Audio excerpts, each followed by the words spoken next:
जैन साथियों, मैं बुध प्रकाश आप सभी का स्वागत करता हूं आपके अपने YouTube channel BPS coaching centre में। आशा करता हूं आप सभी बहुत अच्छे होंगे और आप सभी की तैयारी बहुत अच्छे तरीके से चल रही होगी। आज की इस क्लास में हम मैथ सब्जेक्ट के टॉपिक को देखेंगे, कंपाउंड इंटरेस्ट, चक्रवृद्धि ब्याज। कंपाउंड इंटरेस्ट बहुत अच्छा इंटरेस्टेड टॉपिक है, बहुत अच्छा लगेगा आपको पढ़ते समय। और कंपाउंड इंटरेस्ट क्या होता है? ब्याज के ऊपर ब्याज मिलना कंपाउंड इंटरेस्ट कहलाता है।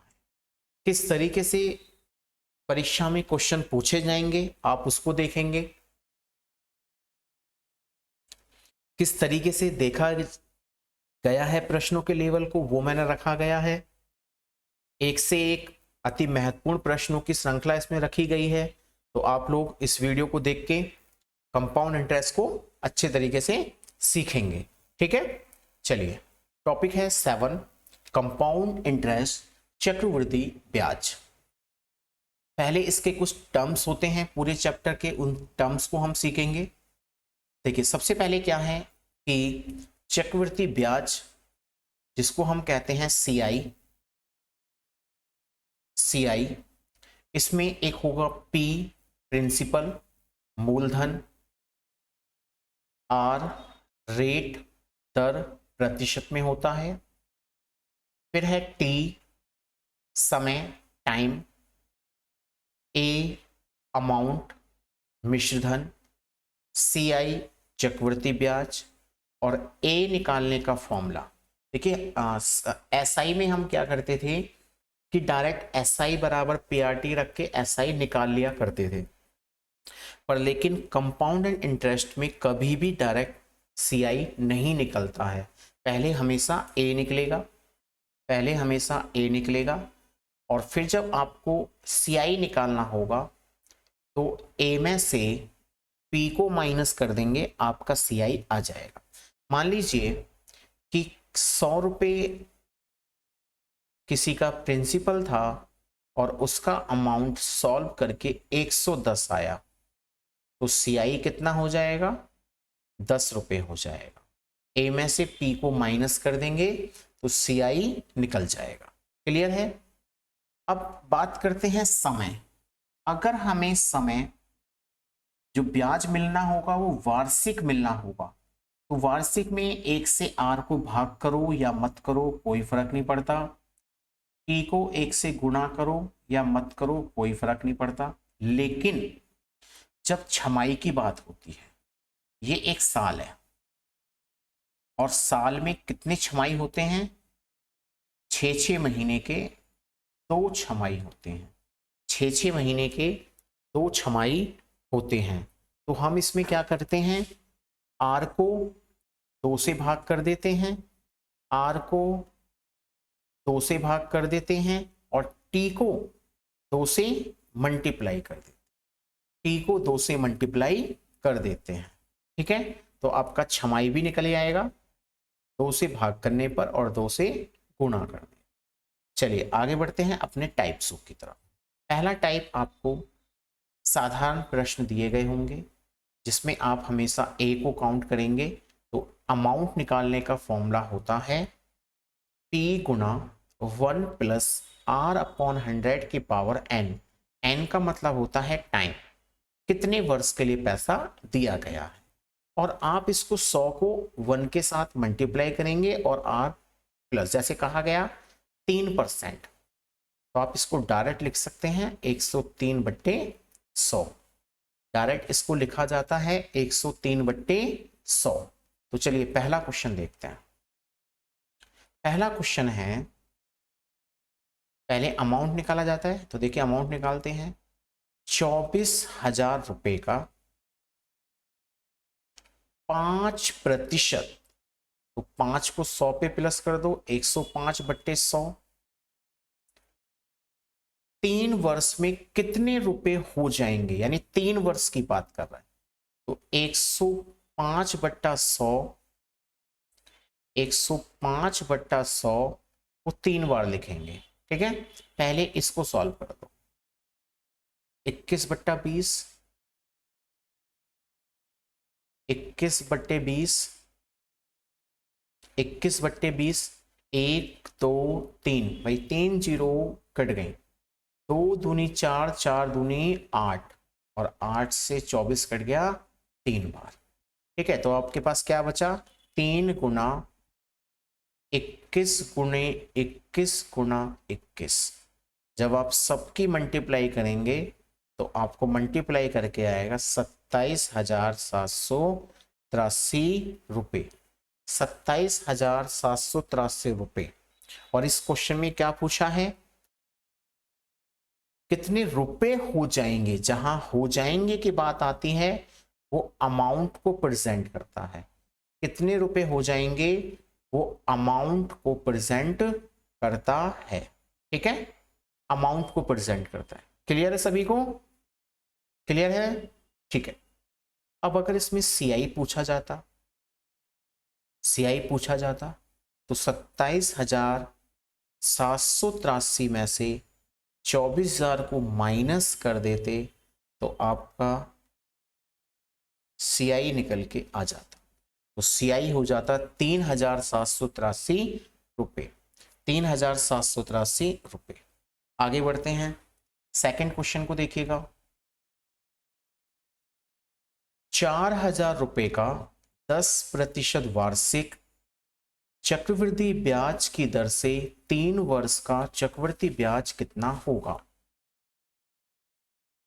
देखो, अमाउंट बराबर प्रिंसिपल 4,000, ब्याज की दर है 10% यानी 110/100। ऐसा कितनी बार हुआ, 3 बार हुआ है।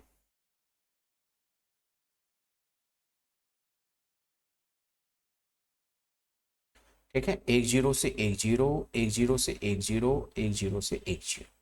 ठीक है, और 1 2 3 चारों जीरो कट गए, यानी 4 वाले की तीनों जीरो कट गई। क्या बचा, 4 गुना 11 गुना 11 गुना 11।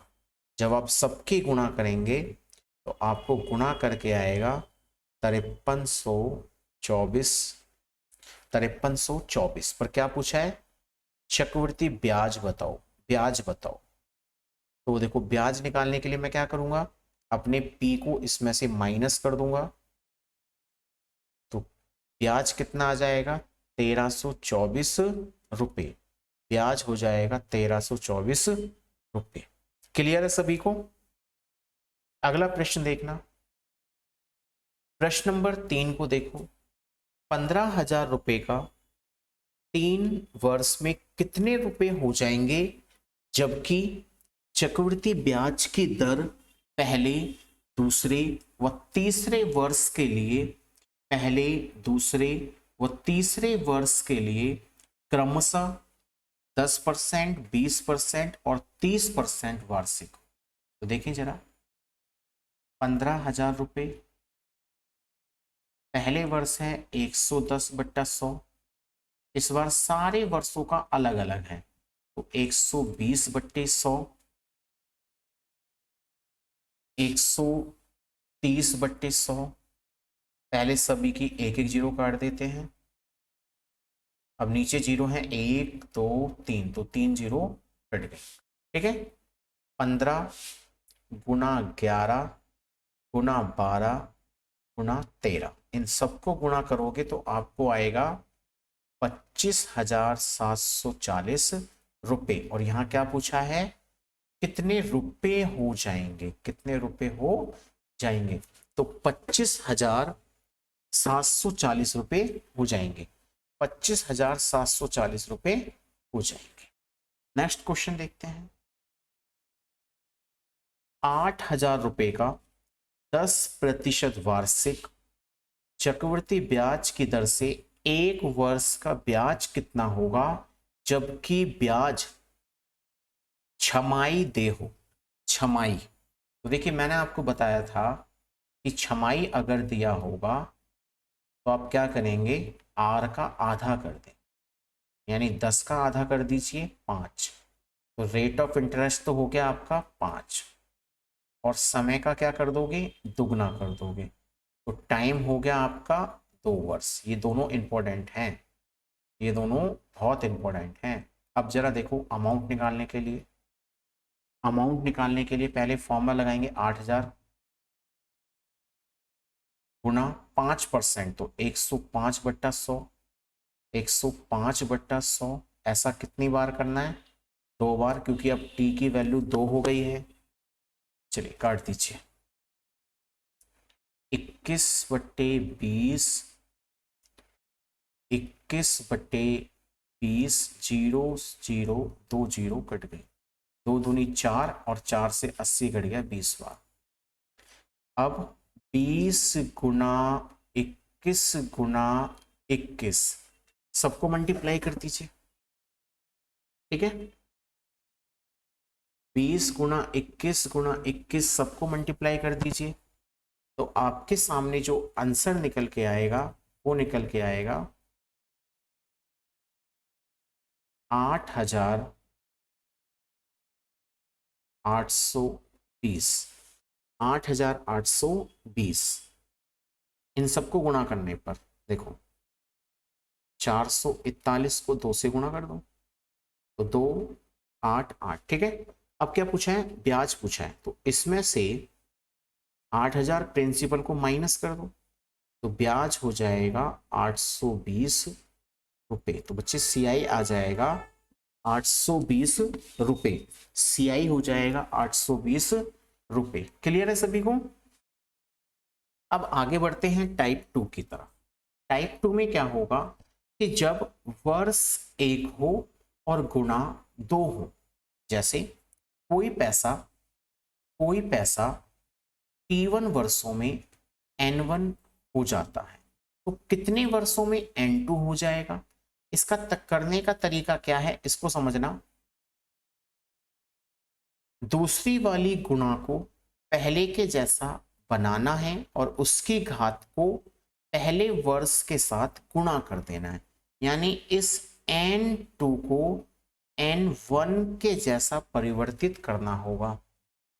तो देखें कैसे बनाना होगा, क्वेश्चन समझे जरा। क्वेश्चन कह रहा है कोई धन किसी चक्रवृद्धि ब्याज की दर से 4 वर्ष में 3 गुना हो जाता है, तो कितने वर्षों में वह धन 9 गुना हो जाएगा? तो जरा देखें यहां पे पैसा 4 वर्ष में 3 गुना हो गया, कितने वर्ष में? 9 गुना हो जाएगा। इस 9 को 3 के रूप में परिवर्तित कर दो, तो 9 को 3 के रूप में लिखने के लिए क्या कर सकते हैं? 3 की पावर 2, 3 की पावर 2। अब वर्ष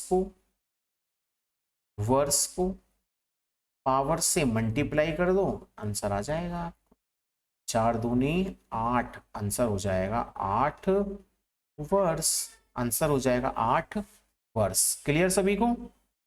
सेकंड क्वेश्चन देखते हैं, अच्छे से समझ में और आएगा, अभी और अच्छे समझ में आएगा। कोई पैसा 5 वर्ष में दुगना हो गया, कितने वर्ष में पैसा 32 गुना हो जाएगा? 32 गुना हो जाएगा। अब देखो 32 को 2 के रूप में बनाना है, मुझे नहीं पता कि कितने टुकड़े बनेंगे, तो देखिए सिंपल सा तरीका आपको बता दूं। इस 32 को ना ऊपर वाले 2 से ही मल्टीप्लाई करते जाओ, हर बार 2 से ही करो। 16, फिर 2 से करो, फिर 2 से करो, फिर 2 से करो, तो कितने बार आया? 1 2 3 4 5, यानी हम 32 को लिख सकते हैं 2 की पावर 5। बन गया ना इसके जैसा, 2 की पावर 5। वर्ष कितना दिया है? 5। वर्ष क्या दिया है? 5। पावर क्या दी है? 5। वर्ष को पावर के साथ मल्टीप्लाई कर दो तो आंसर हो जाएगा 25 वर्ष। 5 पंजे 25 वर्ष। क्लियर सभी को? यहां तक क्लियर है? आगे बढ़े आप। चलिए नेक्स्ट देखते हैं क्वेश्चन नंबर 3। क्वेश्चन नंबर 3, कोई धन किसी चक्रवृद्धि ब्याज की दर से 4 वर्ष में 1/2 गुना हो जाता है, तो कितने वर्षों में वह धन 27/8 गुना हो जाएगा? देखो हमें ऊपर वाले को भी नीचे के जैसा बनाना होगा, इसको भी नीचे के जैसा बनाओ, यानी 27/8 बनाओ। तो देखो 4 वर्ष में पैसा 1/1/2 को हम कहते हैं 3/2। 3/2 कितने वर्ष में पैसा 27/8 हो जाएगा। 27 को 3 के जैसा बनाओ और 8 को 2 के जैसा बनाओ। तो 27 क्या होता है, 3/2 का क्यूब होता है। 3 का क्यूब 27 और 2 का क्यूब 8। वर्ष को पावर के साथ मल्टीप्लाई कर दो, वर्ष को पावर के साथ मल्टीप्लाई कर दो, तो आंसर हो जाएगा 12 वर्ष। आंसर हो जाएगा 12 वर्ष। क्लियर है? चलिए नेक्स्ट क्वेश्चन देखते हैं। क्वेश्चन नंबर 4 देखिएगा। कोई धन किसी चक्रवृद्धि ब्याज की दर से 8 वर्ष में 5/4 गुना हो जाता है, तो कितने वर्ष में 25/16 गुना हो जाएगा। 25/16 गुना हो जाएगा। ठीक है, तो 25/16 को 5/4 के फॉर्म में बनाओगे तो 5/4 की पावर 2 कर दोगे, 5/2 4 की पावर 2 कर दोगे। अब वर्ष 8 है, पावर 2 है, मल्टीप्लाई कर दो, 8 दूनी 16 वर्ष। 8 दूनी 16 वर्ष, तो इसका आंसर हो जाएगा 16 वर्ष। क्लियर? चलिए आगे चलते हैं भाई। टाइप 3। टाइप 3 इसका ठीक उल्टा है। जब वर्ष 2 हो और गुना 1 हो, वर्ष 2 हो और गुना 1 हो, तो देखो क्या करेंगे, गुना का मतलब है n और वर्ष का मतलब है t। वर्ष का मतलब है t। ठीक है, तो n की पावर कर दोगे T2/T1, दूसरा समय बट्टे पहला समय, दूसरा समय बट्टे पहला समय। क्वेश्चन में देखना, कोई धन किसी चक्रवृद्धि ब्याज की दर से 3 वर्ष में 2 गुना हो जाता है। 3 वर्ष में 2 गुना हो जाता है, तो 12 वर्ष में वह धन कितना गुना हो जाएगा। ठीक है, तो गुना कितना है, गुना कितना है 2। दूसरे वाला वर्ष है 12 और पहले वाला वर्ष है 3। 12 को 3 से काटो 4, 4 की पावर 2, सॉरी 2 की पावर 4, 2 की पावर 4 कितना होगा, 16 होगा। तो पैसा कितने गुना हो जाएगा, 16 गुना हो जाएगा। पैसा 16 गुना हो जाएगा। क्लियर? अगला क्वेश्चन देखो भाई। नेक्स्ट क्वेश्चन में देखना, कोई धन किसी चक्रवृद्धि ब्याज की दर से 4 वर्ष में 5/2 गुना हो जाता है, तो 8 वर्ष में वह धन कितना गुना हो जाएगा। देखो पैसा 4 वर्ष में, एक सेकेंड, 5/2 गुना हो गया कब, 8/4 में।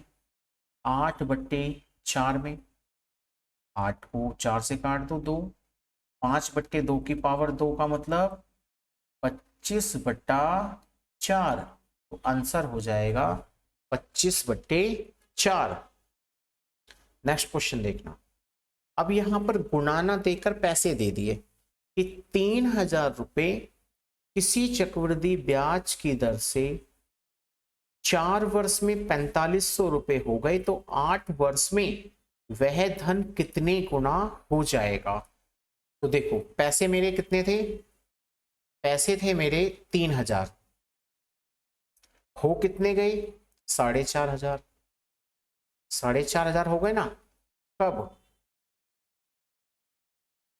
8/4 में, 8/4 में 0 से 0, 15 से 3 बार, 15 से 2 बार, और 4 को 8 को काट दो 4 से 2 बार, 3/2 की पावर 2, 3 की पावर 2 9, 2 की पावर 2 4, तो पैसा कितने गुना हो जाएगा? 9/4 गुना पैसा हो जाएगा। क्लियर? चलिए टाइप 3 का 4 क्वेश्चन देखते हैं। 5,000 रुपए किसी चक्रवृद्धि ब्याज की दर से 3 वर्ष में 8,000 रुपए हो गए। 3 वर्ष में 8,000 रुपए हो गए, तो 6 वर्ष में वह कितने रुपए हो जाएंगे? 6 वर्ष में कितने रुपए हो जाएंगे? तो जरा देखो, रुपए थे 5,000, रुपए हो गए 8,000। कब? 6/3 में, 6/3 में काट दो इसे, 2 आएगा, 0 से 0 कट गई। 8/5, 8 का स्क्वायर 64, 5 का स्क्वायर 25, तो पैसा कितने गुना हो गया? 64/25 गुना पैसा हो गया। लेकिन क्वेश्चन ने गुना नहीं पूछा, कितने रुपए हो जाएंगे, कितने रुपए हो जाएंगे। तो भैया रुपए तो मेरे पास 5,000 थे ना, 5,000 रुपए का ही तो 64/25 हुआ है। 25 से 5,000 काट दीजिए 200 बार, 64 को 200 से गुणा कर दीजिए, तो गुणा करके आएगा 12,800 रुपए, 12,800 रुपए। ठीक है, क्लियर है सभी को? तो चक्रवृद्धि ब्याज में आज की क्लास में हम 3 टाइपों को पूरा कर चुके हैं, 3 टाइप करेंगे आज। आज की क्लास यहीं पे समाप्त होती है। नेक्स्ट क्लास में हम चक्रवृद्धि ब्याज के आगे के टाइप देखेंगे। आप लोग जब तक इन सारे क्वेश्चनों की प्रैक्टिस कर लें, एक एक क्वेश्चन को समझ लेंगे किस तरीके से एक क्वेश्चन पूछा जा रहा है और बताना क्या है। ठीक है, चलिए वीडियो को लाइक जरूर करना, आप लोग कमेंट करके जाना, सब्सक्राइब जरूर करें। Thanks for watching.